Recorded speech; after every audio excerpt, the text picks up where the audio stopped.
Baik pemirsa, kita kembali di Berita Islami Masa Kini. Baik, ini sekarang kita buka pertanyaan ya dari teman-teman yang menonton Berita Islami Masa Kini. Dan sudah ada pertanyaannya, tadi ditanya memang adalah menunda nikah karena ingin membahagiakan orang tua dulu. Gimana tuh Ustaz? Dia menunda pernikahannya karena aku kayaknya harus bahagiain orang tuaku dulu deh, baru aku nikah gitu.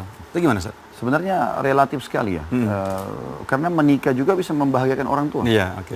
Jadi ini harus lebih dalam lagi, seperti apa sih sebenarnya yang membahagiakan. Kalau misalnya dia maksudkan, begitu dia mendapatkan pekerjaan, selesai kuliah, kemudian dia ingin orang tuanya menikmatin dulu rumah yang dia baru beli, atau kendaraan yang dia baru beli, mungkin ini masih ada celah lah. Tapi yang jelas, saya yakin semua orang tua yang insya Allah masih normal, pasti dia akan sangat bahagia kalau melihat anak-anaknya menikah. Apalagi kalau punya cucu Ustaz ya? Nah iya, Makanya mereka lebih, sangat gembira sebenarnya. makanya, jadi akan lebih bahagia kalau misal sudah punya cucu itu Masya Allah kebahagiaan untuk orang tua kita juga Ustaz ya? Betul. Baik Ustaz, tadi sedikit lagi, memang ada pertanyaan lagi tentang yang, ini gimana nih Ustaz, kalau misal orang tua akhirnya memang benar-benar melarang anaknya nikah memang karena alasan pendidikan ini gitu, alasan pendidikan gitu. Jadi dia, kamu nggak boleh selesai kamu S1, itu memang benar-benar melarang, apa yang kita harus lakukan Ustaz? Ngomong ke orang tuanya gimana tuh? Tentu yang pertama harusnya mendoakan dulu orang tua, dan kebanyakan penolakan terjadi karena belum adanya ilmu kan gitu. Jadi bagaimana dia sekarang menjelaskan ke orang tuanya tentang dalil-dalil yang ada, ya, motivasi-motivasi dalam agama. Karena memang orang tua yang melarang anaknya menikah misalnya, sementara anak ini terlihat memang berbahaya, bisa terus dalam hal yang haram. Ini egoisme, ini nggak boleh sebenarnya. Baik. Dia sebagai orang tua mungkin punya tempat pelampiasan biologis, tapi anak-anaknya. Saya menemukan beberapa teman-teman mahasiswa di kampus yang sempat menanyakan kepada saya, mengatakan, Ustadz, saya sudah ngikutin pengajian, saya sudah mulai dekat dengan agama, terus saya merasa fitnah besar sekali di kampus, godaan dari lawan jenis, dan saya ingin menikah tapi orang tua saya berikan syarat, kamu harus S1 dulu, nanti selesai S1 kejar lagi prestasi S2, S3.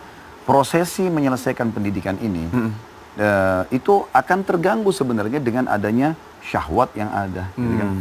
Karena ini gejolak jiwa. Orang membutuhkan biologis itu sama dengan orang kalau lapar butuh makan. Gitu. Ada umur tertentu di mana memang tidak bisa seseorang itu menghindar. Dia pasti akan membutuhkan itu.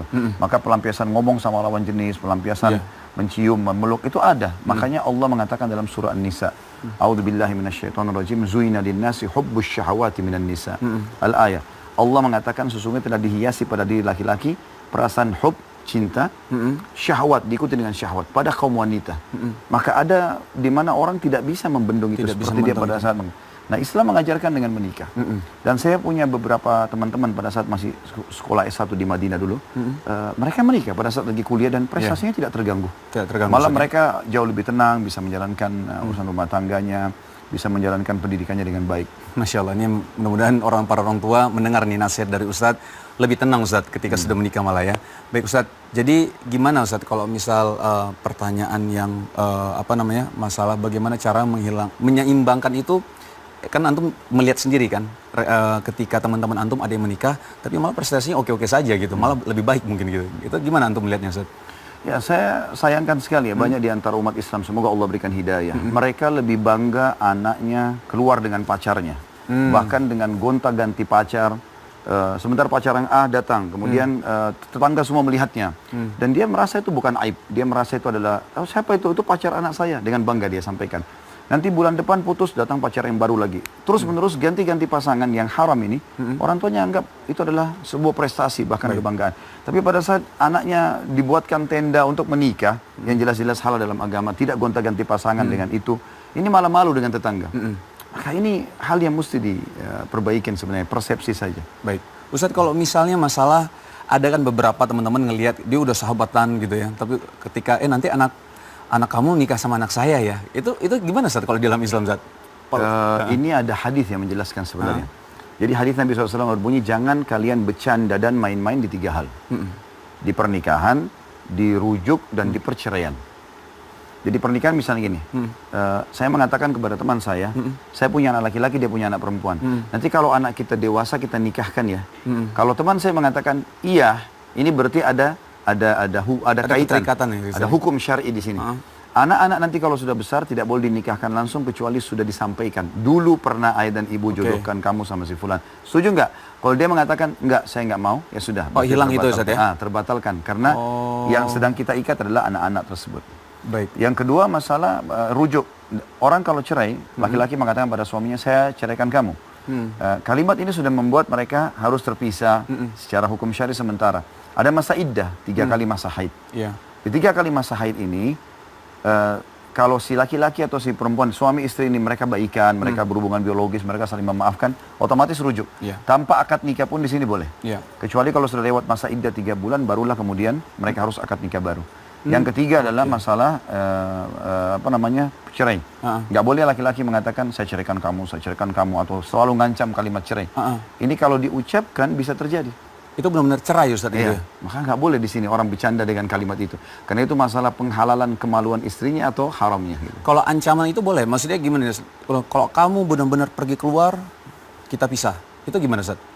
Benar-benar akan pisah. Kalau misalnya pisah itu kan masih kata-kata... Sampai kata para ulama gini, kalau ada seorang wanita di tangga, kemudian ini kebetulan disampaikan oleh dosen kami, beliau dulu salah satu hakim di pengadilan agama Madinah. Beliau ngajar fikih di tingkat 3 kuliah kami dulu. Beliau mengatakan kalau hukum fikihnya sampai ulama bilang kalau ada seorang wanita naik tangga. Pasti tengah-tengah tangga, suaminya bilang, kalau kamu naik saya ceraikan, kalau kamu turun saya ceraikan. Maka kalau perempuan tidak mau diceraikan, dia harus turun dari tengah-tengah tangga. Saking beratnya kalimat itu. Makanya kata Nabi SAW, amal halal yang paling Allah benci adalah perceraian. Artinya itu darurat sekali dipakai. Dan itu syaratnya, pasangan kita melanggar agama dan sudah diingatkan berulang kali tidak mau, barulah kita membuka pintu itu. Baik Ustaz, ini Ustaz, ini udah kita mau habis nih acaranya hari ini. Minta nasihat antum Ustaz untuk untuk hari ini Ustaz. Pernikahan dalam Islam adalah sebuah ibadah, saudaraku seiman. Jangan ditunda. Setiap ada kesempatan, peluang, maka kerjakanlah. Karena kita tidak tahu ajal kapan datang. Imam Ahmad rahimahullah, beliau pada saat istrinya meninggal dunia, di malam takziah beliau menikah. Ditanya oleh murid-muridnya, kenapa anda menikah? Bukankah ini malam sedih? Kata Imam Ahmad, saya khawatir kalau saya juga meninggal malam ini, bertemu dengan Allah, sementara saya dalam keadaan bujang. Artinya saya punya kesempatan menikah, kenapa tidak? Secara syar'i. Beda perempuan yang harus punya masa iddah misalnya. Saking pentingnya masalah pernikahan. Yang kedua bagi orang tua, jangan tunda pernikahan anak-anak. Kesian mereka itu, mereka punya hawa nafsu, mereka interaksi dengan masyarakat di sekitarnya. Jangan biarkan mereka terjerumus pada yang haram. Bagaimana bisa anda bangga anak-anak anda pacaran, pergi ke bioskop, pergi kemana-mana, bisa berbuat zina, dan anda tidak bangga dengan mereka menikah, dan dianggap sebuah hal yang kurang. Dan yang terakhir teman-teman sekalian, kalaupun mau melampiaskan biologis, lampiaskan setelah menikah. Ya pacaran setelah menikah. Maka itu sepuas-puasnya, nggak ada masalah. Walaupun sampai hamil itu halal saja. Ya.